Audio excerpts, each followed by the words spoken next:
And the Grammy goes to. And the Grammy goes to. Grammy goes to. And the Grammy goes to Taylor Swift. Taylor Swift. Taylor Swift. Taylor Swift.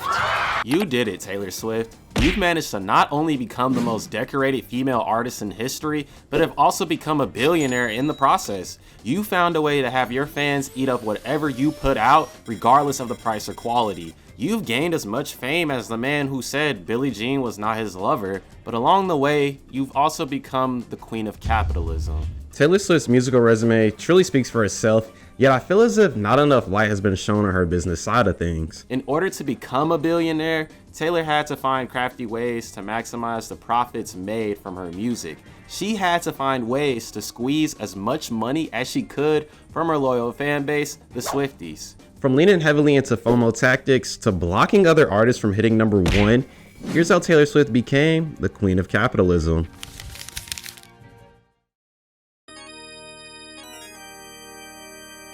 Over the past few years, the vinyl market has been revitalized by collectors, the pandemic, and of course, Record Store Day, which happens to fall on a funny weed day this year. With the CD market slowly bleeding out and streaming not really making artists that much money, vinyls have provided artists a new lucrative source of income since they cost over 2 times more than CDs and have eclipsed them in terms of sales. Of course, Miss Swift looked into one of those old cheat code books and found a way to capitalize off of this rebirth. Over the past 4 years alone, Taylor has released 8 albums. Well, 4 if you exclude her re-recordings. With this total, you'd expect around 8 to 16 vinyls to be made, right? 33 vinyls. Taylor Swift has released 33 vinyls in the past 4 years alone. Technically 34 if you count the Long Pond studio sessions. But it gets even wilder. Using my masterful math skills, that definitely didn't get me a D in calculus. The total cost of all these vinyls comes out to $1,078.38. By the way, this is if you were able to get all of these vinyls at MSRP. Which is impossible nowadays due to some of the folklore vinyls going for hundreds of dollars on the resale market. Obviously, the average fan isn't going to buy all of her vinyls, but remember from the intro how I mentioned her heavy reliance on FOMO tactics? Well, allow me to introduce you to the Endless Special Edition vinyls. Some of you may be wondering what makes these vinyls so special. There's got to be some extra songs for each one, right? How about a different cover, sleeve, color variation, and maybe some extra songs for certain albums? I think the most egregious album out of the bunch has to be Folklore, as there are 9 vinyls for this album alone. The only differences between these vinyls are the covers, sleeves, and colors. There are no bonus tracks whatsoever. The color variations, in my opinion, are basic since there's no design on any of the vinyls. I just think that making 9 vinyls for one album is overkill, especially since these were sold during the pandemic. Taylor knew the stimmy was coming in and had to capitalize off of it.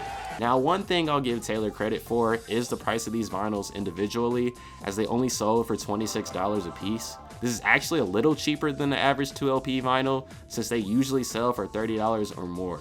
The next offender out of the bunch would be Midnight's, as there were 4 vinyls. This time around, there would actually be unique designs for each vinyl, making it somewhat more worthy to collect.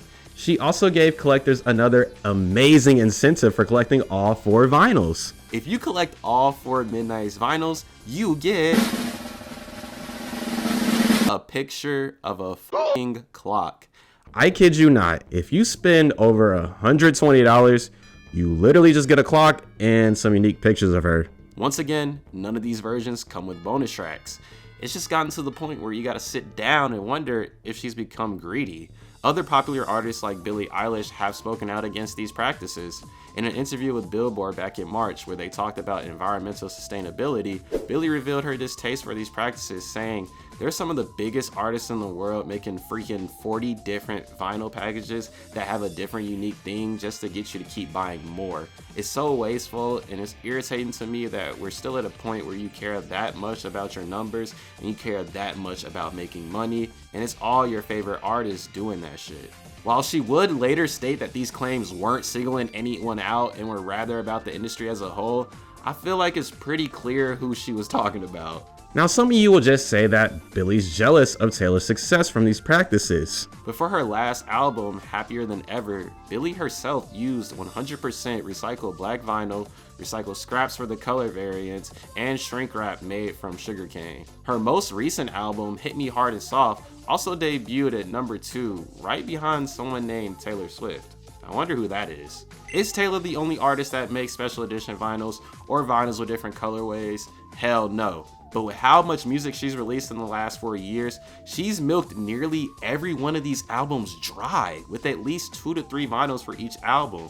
I think the best vinyls out of the bunch are the Tortured Poets Department ones, which I'm just going to refer to as TTPD for the rest of the video, because at least with each edition, there's a unique bonus track. They also come with the poem from Taylor and Stevie Nicks. They are a little more pricey than the Folklore and Midnight's vinyls, but I'd say it's worth it due to the bonus tracks and poems. Now I could get on to Taylor for these money-hungry practices, but guess what? Her fans are eating these vinyls up like a 3-piece tender combo from Cane's.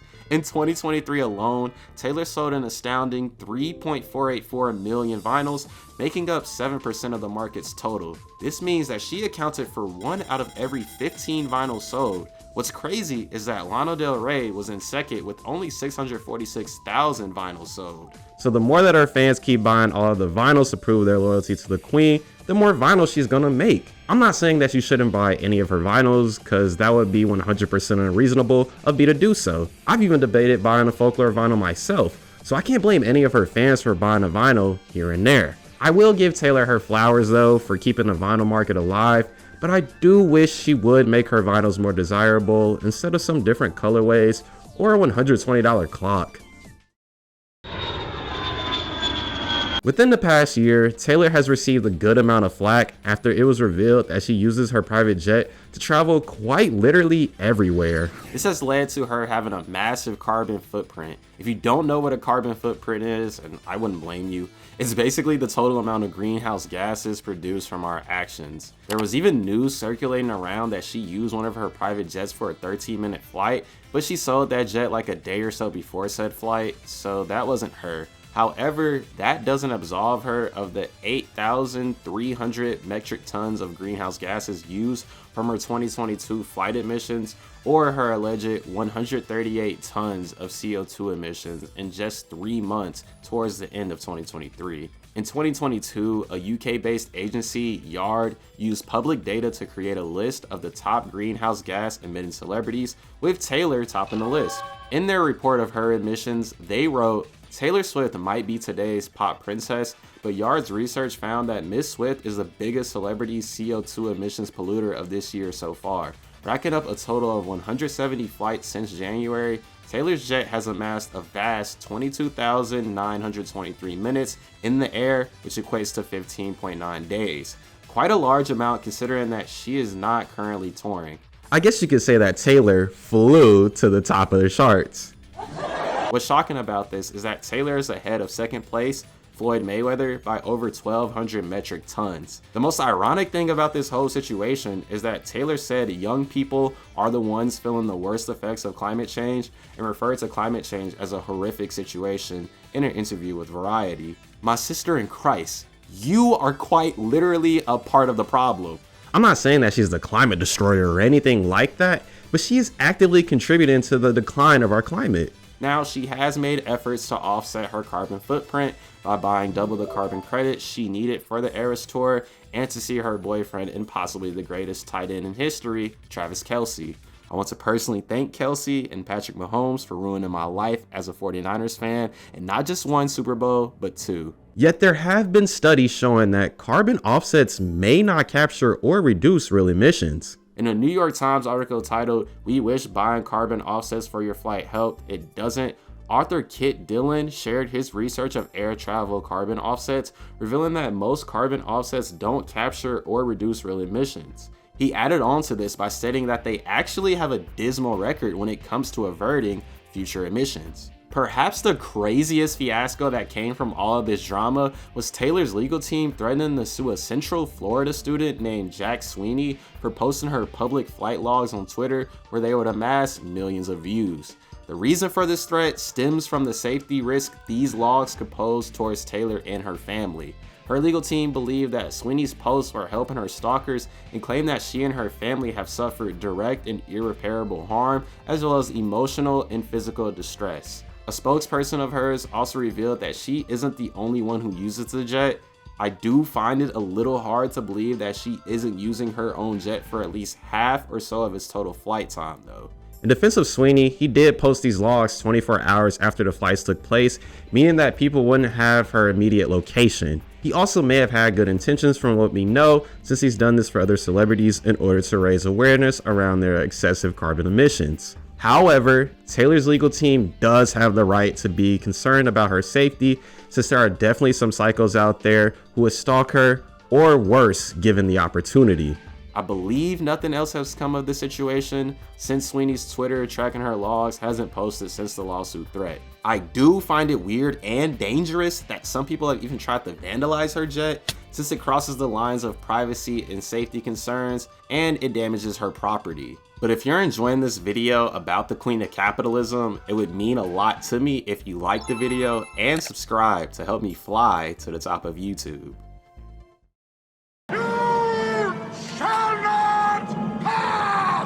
Competition has always played a vital role in the music industry, since it can push musicians to improve or even make their greatest works. But with Taylor, she isn't thinking about competition anymore. She's thinking about how she can get or keep that glorious #1 spot on the charts, no matter what it takes. We all know about her excessive vinyl releases to control the charts, but how about her gatekeeping other artists from getting #1 in their own countries? As most of you may know, British pop star Charli XCX released her critically and commercially acclaimed album, Brat, back on June 7th. The album has become a pop culture phenomenon and was projected to debut at #1 on the UK charts. However, our queen thought it would be the perfect opportunity to overshadow her by dropping not just one United Kingdom exclusive version of TTPD, but 3. What makes this move a more obvious gatekeep is that these versions of the album were only available for 24 hours in order to boost the album as much as she could within that charting week. Now, I did see that the Taylor Nation Twitter account tweeted that the UK exclusive versions were a means to promote the Eras Tour in the UK, but I'm gonna just go back to the point that these versions were only available for 24 hours.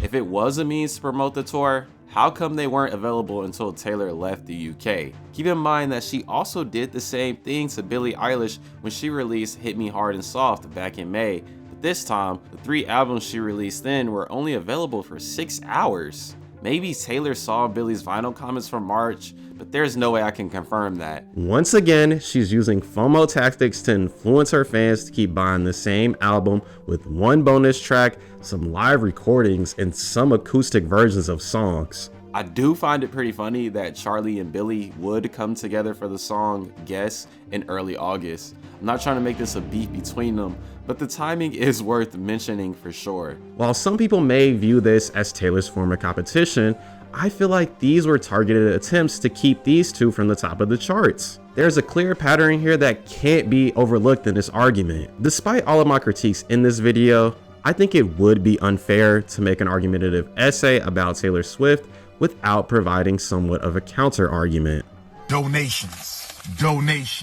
Over the last 4 years, there have been some notable occasions where Taylor has donated her money towards various causes. Starting in August 2020, she donated around $30,000 to a GoFundMe college fund centered around a British fan of hers named Victoria Mario. Victoria would go on to call it a blessing and said that she never expected anything like it. In March 2021, she donated $50,000 to a GoFundMe created by a mother of 5 named Vicky Quarles, whose husband unfortunately passed away from COVID.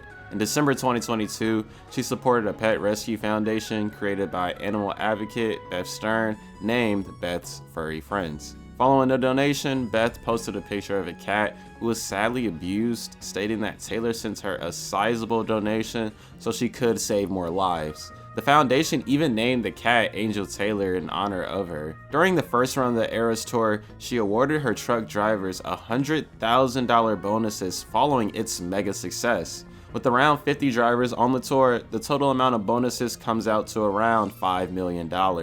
Her next contribution would be another massive one, as she donated $1 million to Tennessee tornado relief following a string of tornadoes that left at least 6 people dead and numerous others hurt. In February of this year, she donated $100,000 to the GoFundMe of the Chiefs Parade shooting victim, Lisa Lopez Galvin. May she rest in peace. Throughout the Eras Tour, she's donated to numerous food banks as well, helping those who struggle to consistently have food on the table. She's also helped boost the economy of several tour locations, and you can even present an argument that she's even helped boost the popularity of the NFL in the last year. Yeah, I know there are there are plenty of misogynistic men out there who see her show up on the screen for like 2 to 3 seconds and they're just like, oh, it's Taylor Swift, yada yada yada, she doesn't belong in football, this and that, because they're sexist. So who cares about them, honestly?